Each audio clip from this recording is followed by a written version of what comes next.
Good evening, ladies and gentlemen. Welcome to Lecture 4 of Topic 2 of Unit 4, Refraction.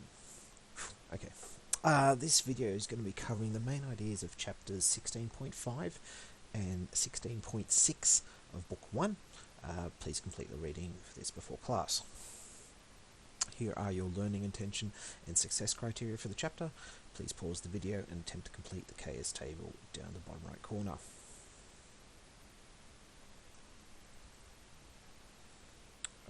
Okay, so we can see here our learning intentions that you'll be able to calculate refraction and use it to explain various phenomena. Note, I'm not asking you to explain what refraction is.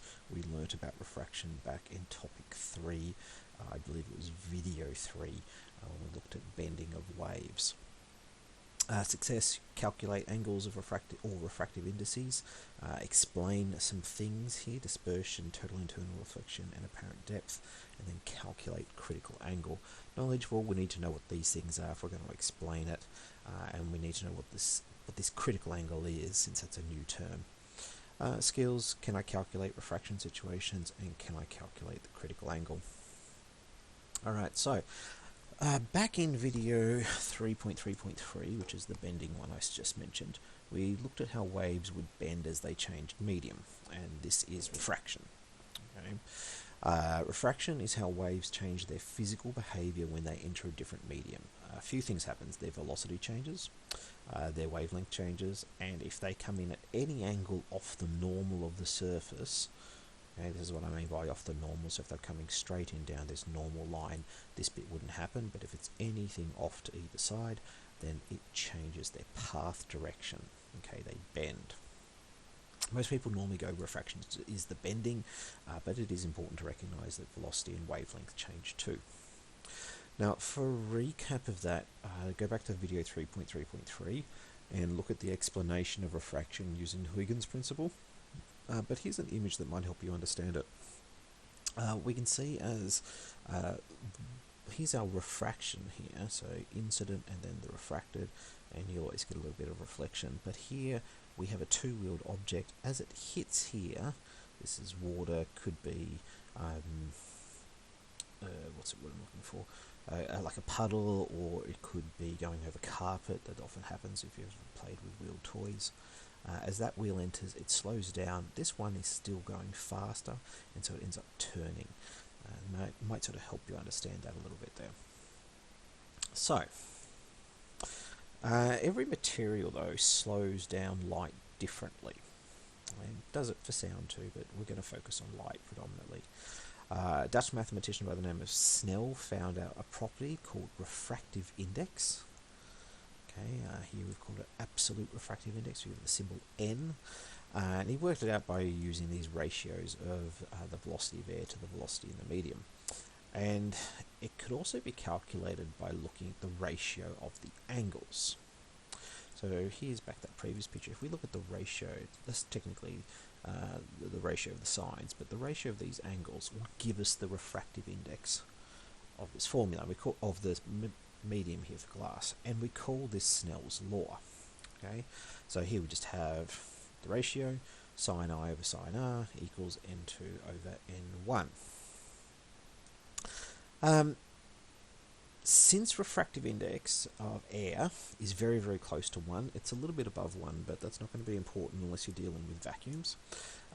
We use this. Sine I over sine R equals N, and that's for something coming in from air. Now, this is only provided in Walding's example. This is the one that's provided in the formula booklet, so I'd just get you to focus on using that. Let's have a look at the example. So, example 16.5a, light from a box is shone onto perspex at an angle of 30 degrees to the normal. Determine the angle of refraction. Okay, pretty straightforward one. Now, I'm going to draw this first. Here is our perspex block.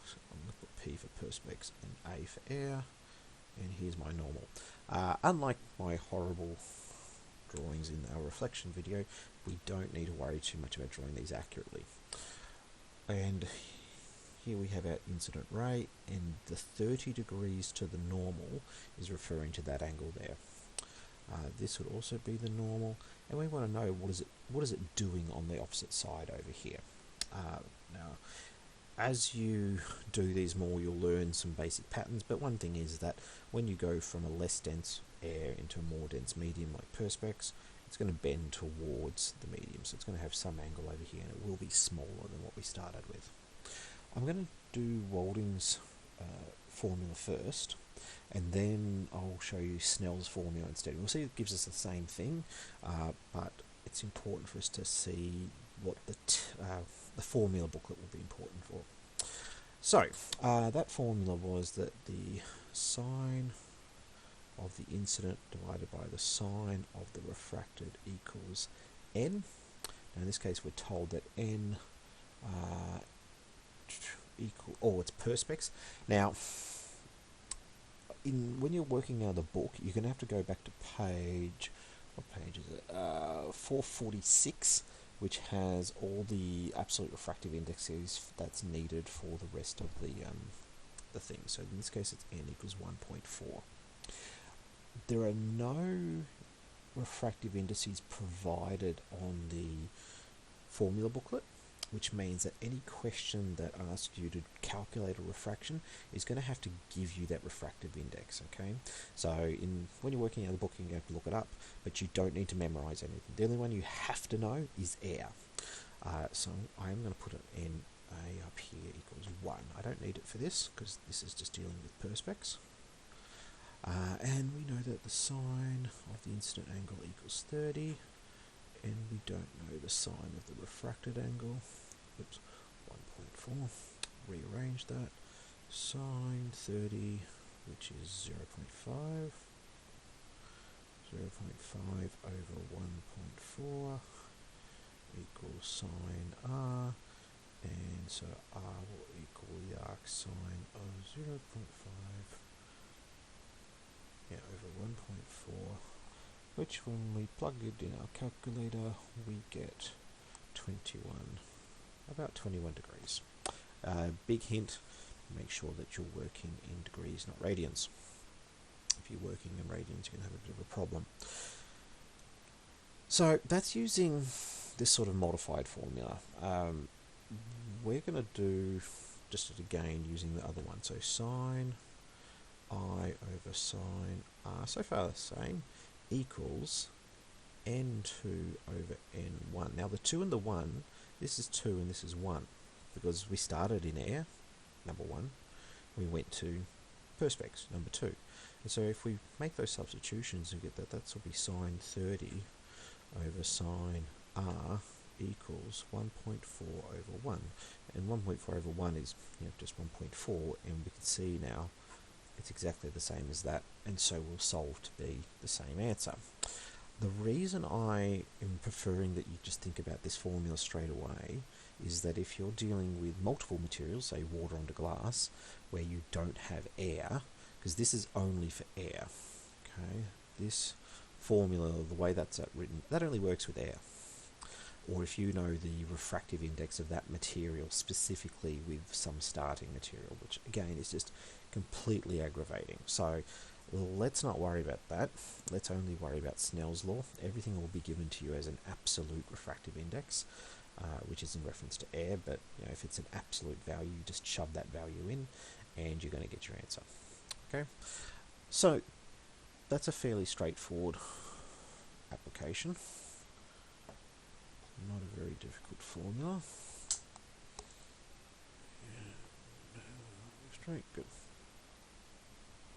Now, Walding spent some time here defining refractive indices relative to each other. This isn't necessary because any number given to you will be relative to air, and so just use the general form of Snell's law. I'm not going to look at 16.5b because I don't think that's within our scope at all. It's not something that's defined in the syllabus from what I can see. So let's have a look at another example. So 16.5c. Find the angle of refraction for a ray of light passing from water to glass when the angle of incidence in water is 25 degrees. Okay, so that's the normal sort of language we're going to be looking at here. They're going to tell you what mediums there are, and you're going to have to look up the refractive index. In this case, or at least in the textbook, you're going to have to look it up. That was 16.5a, 16.5c. On the exam, well, they're going to have to give it to you, so don't worry too much. Alright, so we are going from water to glass.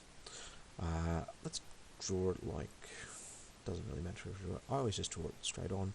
Here's my water, here's my glass. Does it make sense? No. Does it matter? No. So just keep it simple. Here's my normal line, and my angle of incidence in water is 25 degrees. That is 25 degrees.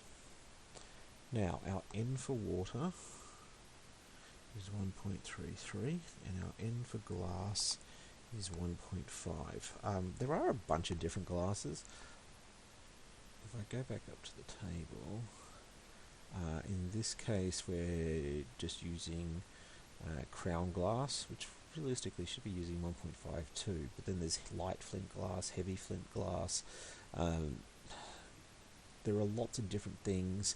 When you're working through the textbook, just use whatever seems most appropriate, but yeah, let's use that 1.52. Let's throw that in.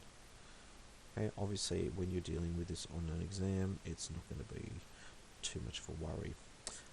Like the situation we had over here, we're going from a lower number to a higher number, so it will bend towards. I'm going to expect a smaller refracted angle. We're going to use Snell's law. Sine O into N1 will give us sine 25 over sine R into 1.52. You've got to make sure you get that one right. So this is number 1 because this is where we start. This is number 2 because this is where we end up. Over 1.33, and if we rearrange all that, we get that sine of R equals 1.33 times sine 25 over 1.52. Plug that into our calculator. Where's my calculator? There it is. Sine of 25 times 1.33 gives us an answer of 0.3698. Take the arc sine of our answer.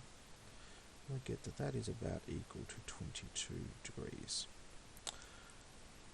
Okay, since our incoming angle is only to the whole number, let's make our outgoing number to the whole number. Sorry, outgoing angle to the whole number. Alright, so that's our refracted angle. Very straightforward, simple formulas to apply. They are not particularly troublesome. It's just a matter of being careful with the text. I think the text really gives students a little bit more of a problem than the actual math for these sort of questions, because you've got to be careful about, well, where's my incidence, where's my refracted, what medium does it start in, what medium does it end in. So just take a little bit of time with reading the questions and you'll be fine. So, as I said back in our definition of refraction, that wavelength and velocity also change. Now that version of Snell's law that's actually provided in your formula booklet doesn't look like the one we just used. It's kind of half like the one we just used. It looks like this. So you can see if I cover these two bits in the middle, we see that, you know, sine I over sine R equals N2 over N1, but they put everything in like this because that's what's happening here. Now remember, you don't need all the information to work out any one thing. Okay, you just choose the parts of the formula you need. So we could take the formula we just used, sine I over sine R equals N2 over N1, or you could take this one and work out, well, if we go from this material to another material, what's the velocity ratio going to be, or what's the new velocity going to be? What if we wanted to look at, well, how does velocity and wavelength relate? That's connected through the what's it called, the wave equation, v equals f lambda, because f doesn't change. You will notice that there's no frequency in here. So that's also a good thing to keep in mind, that in refraction events, frequency doesn't change.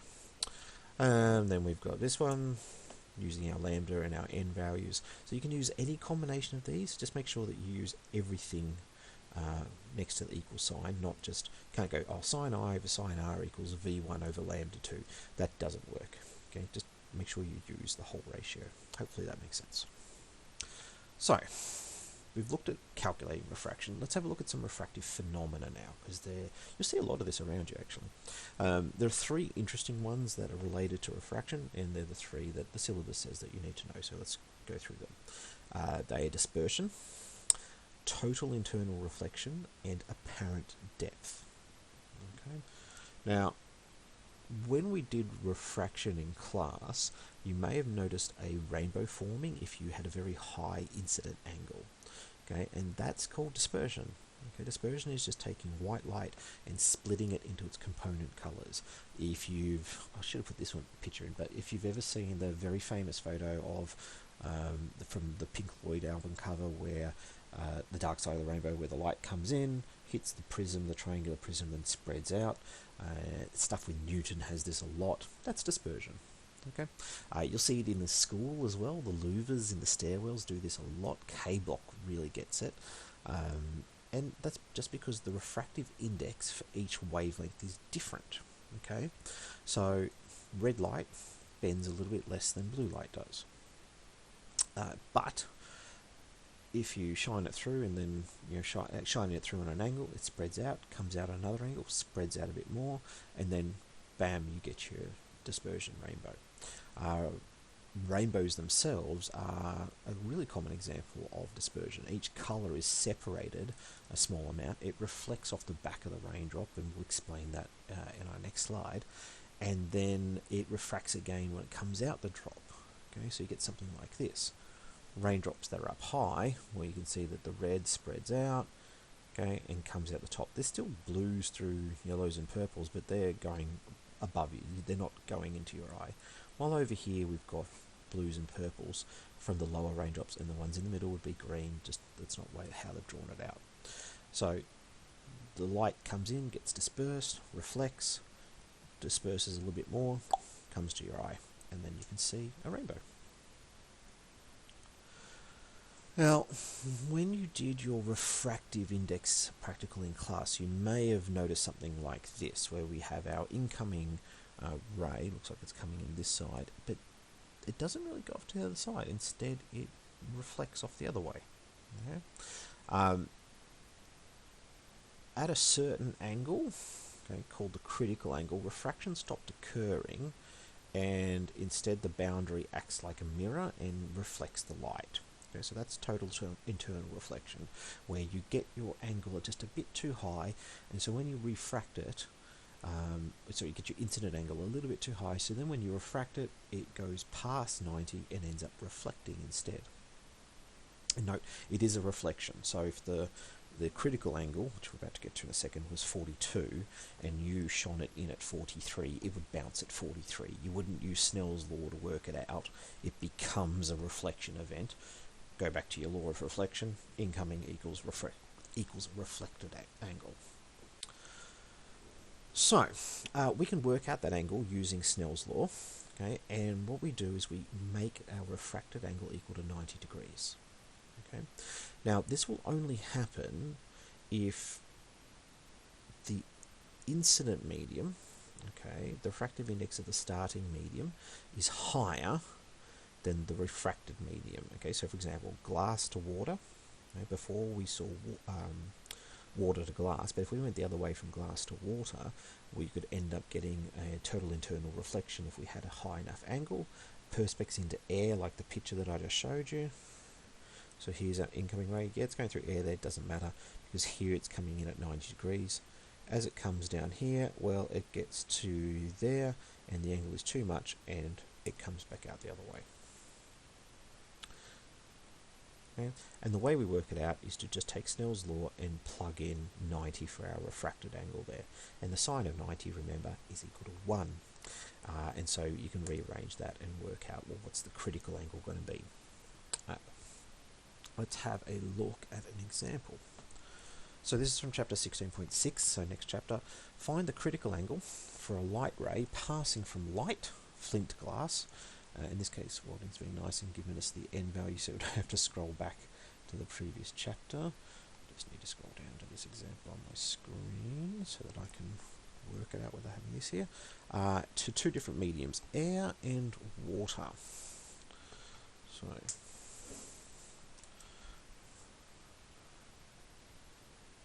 I don't know why I do this, but I always tend to go whenever I'm going from a high medium to a low medium to draw it coming up from the bottom. Like I always draw my high medium on the bottom.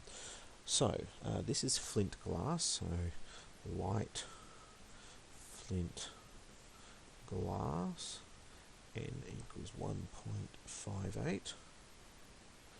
Okay, and this is air, so n equals 1.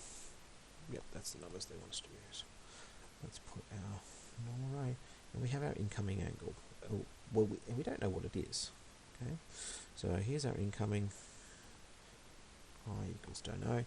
But when it refracts, when it hits this critical angle, what it will do is go right along the surface line here. That's what we're looking for. The point that makes it do this. So the point where this angle here, r equals 90. Okay.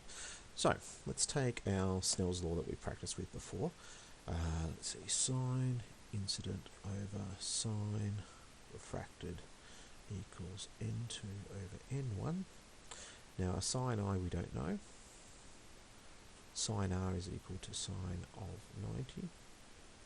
n2 is 1, 1.58, and the sine of 90 equals 1. Okay, so therefore I just equals the arc sine of 1 over 1.58.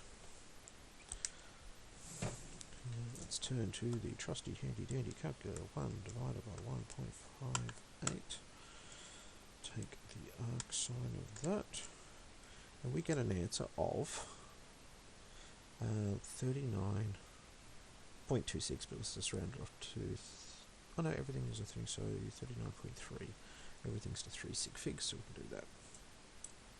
Okay, so we see that if we shone this at just under shy of 40 degrees, we would no longer get any refraction, and we would get internal reflection happening.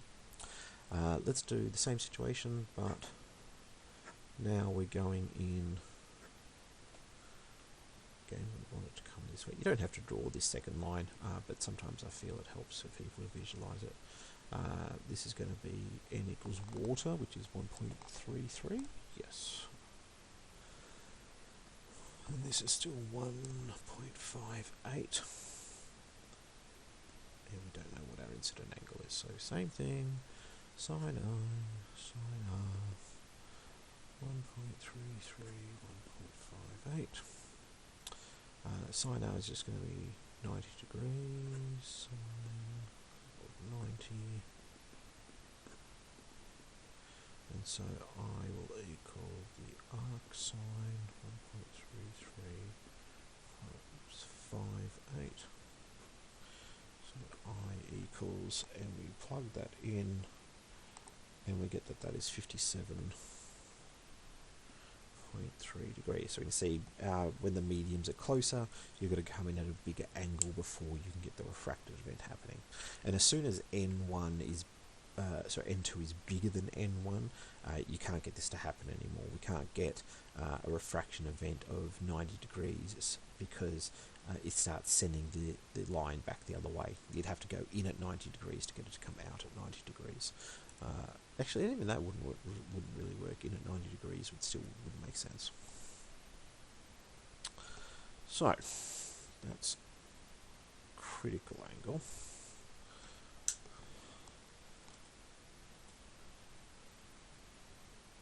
Now, if you've ever stood in a river or a pool, and you, like a low pool, and you've taken a look at your legs, you may notice they don't look quite normal.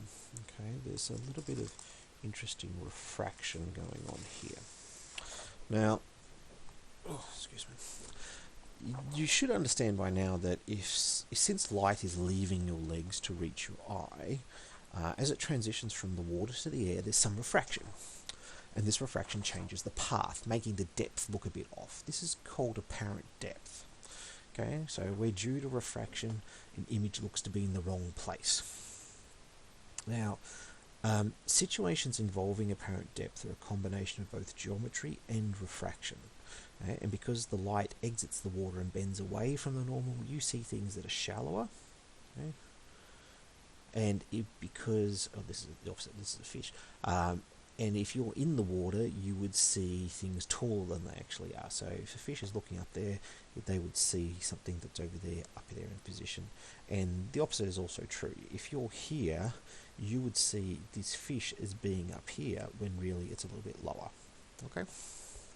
And you can find lots of pictures on that. Now, this example is not from Walding. This is from one of my other textbooks, but I wanted to show you sort of an example of how to do this. A scuba diver looks at his instructor. What angle does the ray from the instructor's face make with the perpendicular to the water at the point where the ray enters? Okay, so the angle between the ray in the water and the perpendicular to the water is 25 degrees. The wording on these ones are a little bit trickier, just because of thing. The only reason I'm showing this, it does say you should be able to do apparent depth, so I wanted to cover one quickly. So we've got the angle between the ray in the water and the perpendicular to the water is 25 degrees. So that's there. Oops, sorry, that's gone back a bit. And we want to know what angle does the ray from the instructor's face make with the perpendicular to the water at the point where the ray enters. It's just asking, well, what is that here? Okay. Yes, they've drawn this person up here because that's what this person is seeing, but this sort of hologram person here, this hologram person there, that actually doesn't matter. Okay, that person, the person standing short, would see the diver as being there, when in reality the diver is there, and the diver would see the person as being straight up there, while in reality the person is over there.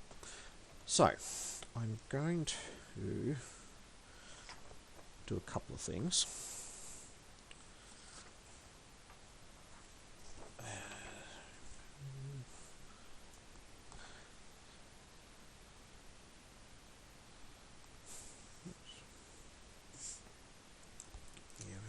Underneath it.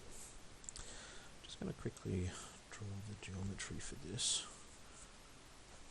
and it is 2 meters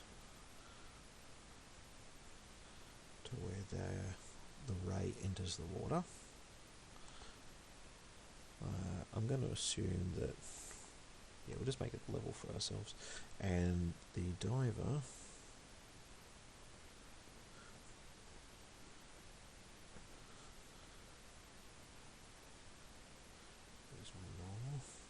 is also 2 meters under the water.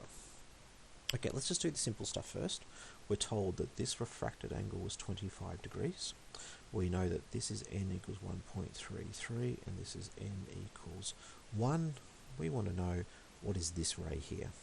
Now, we can work it out either way. We could say this is the incident and that's the refracted, or we could say that's the refracted and that's the incident. It doesn't actually matter, okay? Just got to make sure that you put the right n values with it. So let's do it like that. So I'm going to say that this is I, that I don't know what this is, just to make things a little bit different.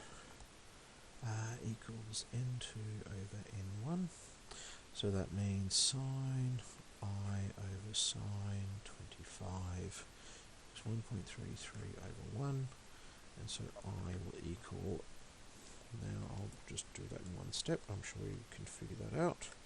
Sine 25 times 1.33, take the arc sine of that, and we get that our incident angle here is 34.2 degrees. Okay, so this person, okay, that's what I'm looking for. The diver here, okay, we could work out how far they actually are away from it. Okay, let's say that's x. We can see here it's a little bit of trigonometry. I could either take the complement, that's going to be 65 degrees. So now I have a right angle triangle, 2 meters on one side, unknown on the other side, 65 degrees for the angle here that is going for adjacent and opposite, which is tan.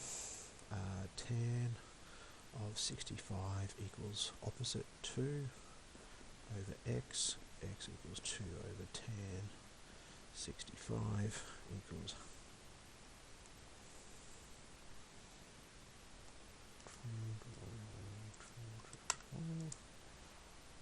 sorry, I did that with a pencil in mouth. 0.93 meters. Okay, so 0.93.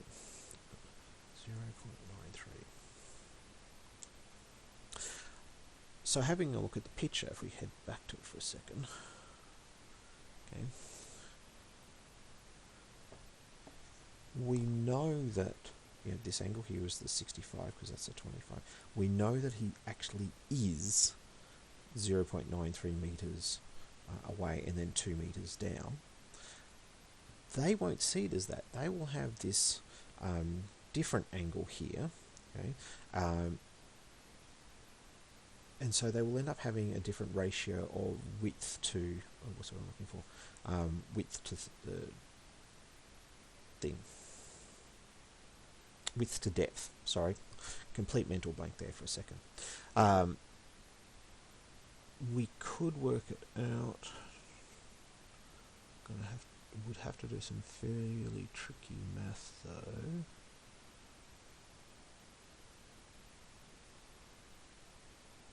No, this question doesn't give us enough information for us to work that out. We could work out how tall that person is there by using that angle, and then we would be able to go, well, since those numbers are there, no, that's just going to give us the same ratio, so that won't help. No, if we if we assume, let's just assume, when in doubt, pick a easy assumption and go with it. So this is what is true, okay, but this is what our person on the shore sees. Actually, I kind of don't like the way that they drew that picture. Normally, the way you perceive it is it's just higher up. It's not really further backwards from where you are. So this is still 2 meters. Here's our perpendicular. Here's our 0.93 meters that we just worked out from before. And our person is looking straight down. I'm going to draw this line dashed to our diver. Now, this angle here we worked out as being 34.2 degrees, which means that this perceived angle to our image is also 34.2 degrees. And so this depth here, call it y equals unknown, we could take this and go, well, that's going to be 90 take 34.2, which is 90 take away 30, 60 take away 4, 56, 55.8, 55.8 degrees. I could move the things around, but I figured you guys don't want me to. So now we can go, well, the tan of 55.8 equals opposite y over 0.93. So y will equal tan of 55.8 times 0.93, 1.37 meters. Okay, so the real depth equals 2 meters. The apparent depth equals 1.37 meters. So therefore the difference in, I'm going to use d for distance, is going to be 0.663 meters. Okay, so this refraction is creating a difference in depth of 0.63 meters. Now you notice the refraction wasn't anything new, but we did have to use a little bit of extra geometry. This would be a trickier problem, but it is certainly within the scope of the syllabus. Okay.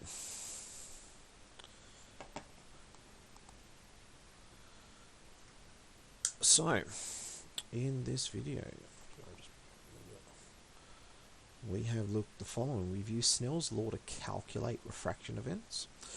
We've determined the critical angle for total internal reflection, and we've applied refraction to dispersion and apparent depth. For your entrance slip to class, please complete questions 1 to 7 in chapter 16.5 and questions 1 to 4 in chapter 16.6. Check your learning PDFs and copy your answers into the 4.2.4 space on eLearn. Thank you very much for listening, guys. Have a great evening.